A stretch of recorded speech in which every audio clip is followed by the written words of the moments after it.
बर' राव गेवलांथों जों सिबिगोन बिमानि राव। दुलाराय बर' थुनलाइ आफादनि 64थि बोसोरारि जथुमा बे हाबाफारिया दिनै जारिमिन जानो थांगासिनो दङ उदालगुरि जिल्लानि डिमाकुसि दैमु नोगोराव।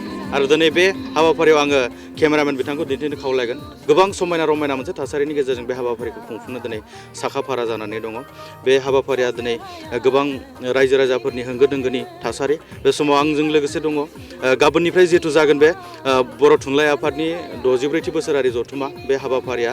दा बे समाव आंजों लोगोसे दङ बर' थुनलाइ आफादनिनो गाहाय नेहाथारि नीलकान्त गयारि बिथाङा दं। आं बिथांनिफ्राय मिथिनो हास्थायगोन गाबोननिफ्राय जिथु जानो गोनां बे 64थि बोसोरारि जथुमा बे जथुमानि साखाफाराया माबायदि जानानै दं आरो माबायदि थांखिजों ओरै हाबाफारिखौ खुंनो थाखाय बर' थुनलाइ आफादनि 64थि बोसोरारि जथुमा बेयो उदालगुरि जिल्लानि सिङाव थानाय मोनसे समायना जायगा डिमाकुसि आरो बे डिमाकुसिनि साखाथियावनो थानाय दैमु नोगोराव बुंनो थाङोब्ला दिनैनिफ्राय जागायजेनदों।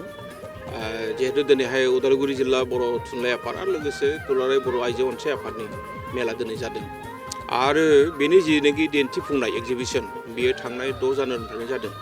दा बेखौ नायनानै जोंनि हाबाफारिया 6 जानुवारिनिफ्रायनो जाबाय थादों आरो बेखौ जाफुंहोनायनि आन्दोआव जों दिनै बाख्नायनांगोन जे जोंहा बे बानजाय आफादनिनो मानिजाथाव आफादगिरि मुसु बिस्वजित दैमारि आरो लोगोसे बे बानजाय आफादनिनो मानिजाथाव मावफुं आफादगिरि दावबायसा बर' बिथांमोननि जेनोखि नाजानाय बेखौ जों बाख्नायनांगोन आरो लोगोसे बिनि बे बानजाय आफादनिनो गाहाय लिरथुमगिरि जौस्रां बर' बिथांखौबो जों बाख्नायनांगोन।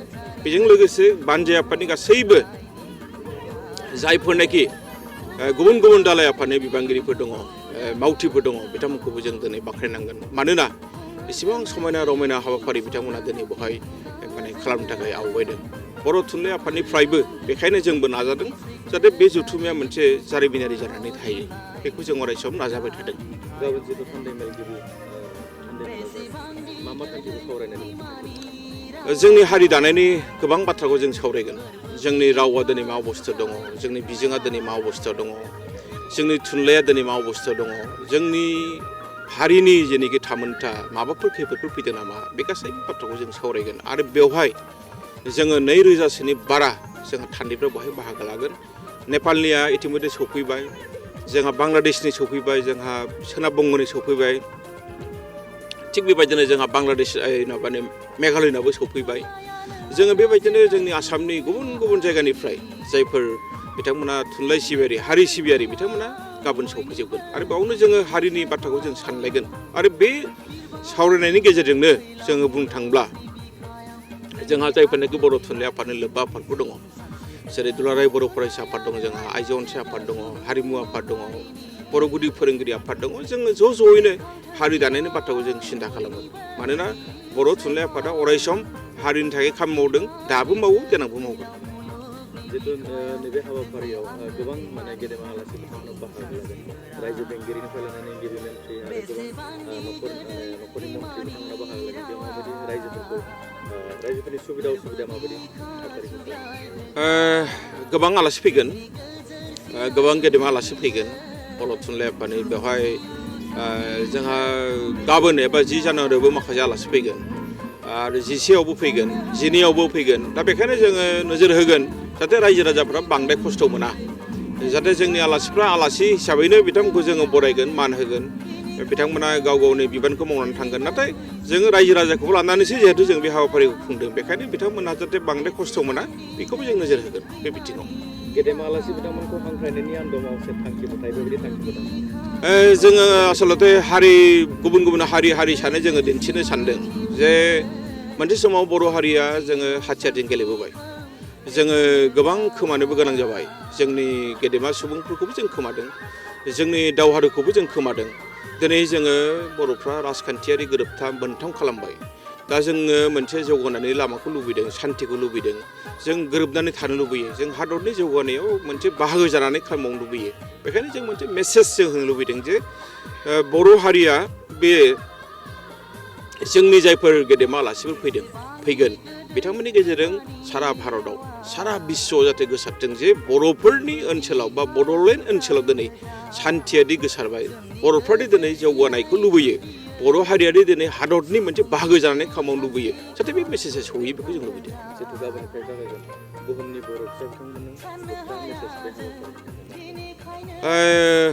बुहुमनि बर'ल' नङा दिनै जोङो बेवहाय खावलायगोन नैबे हाबाफारियाव जिहेतु गासैबो हारिसायानो लोब्बा थादों, सहाय खालामदों, मदद खालामदों आरो लोगोसे बुहुमनि बर'फोरनो जों मेसेजखौ होगोन जे जोङो ज'नो खामानि मावगोन आरो बेयो जाहैबाय जे वर्ल्ड अफ दि बड'स इउनाइट जों बे मेसेजखौ जों बयनोबो होदों।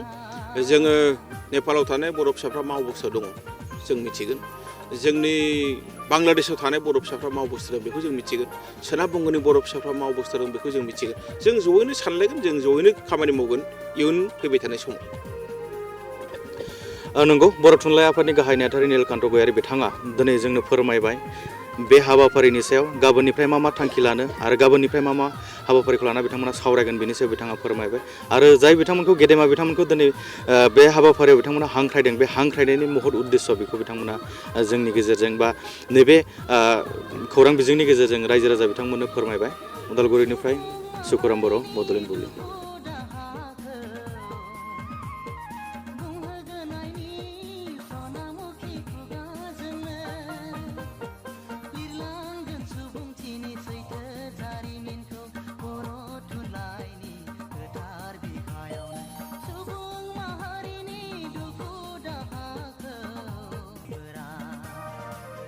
बेसेबांदि गोदै बिमानि रावा